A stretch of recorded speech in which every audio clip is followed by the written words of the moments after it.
প্রাণীকে যদি কেউ মদ বলে, কেউ সহ্য করবেন?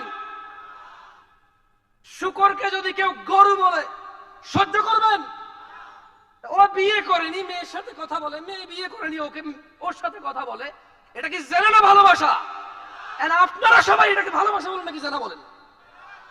না না না, সবাই বলে ভালোবাসা, বলা কেউ জেনা বলে না। যত পোলাপান প্রশ্ন করে সবাই তো বলে ভালোবাসে, যত মেয়ে প্রশ্ন করে তারাও বলে ভালোবাসে। এদেশের জমজমের পানিকে মদ বললে মানুষ বোঝে যে এটা ভুল কথা। এদেশের শুকরের গোশতকে গরুর গোশত বললে মানুষ বুঝতে পারে এটা ভুল কথা। এদেশের জানাকে ভালোবাসা বলে, কেউ এর প্রতিবাদ করে না।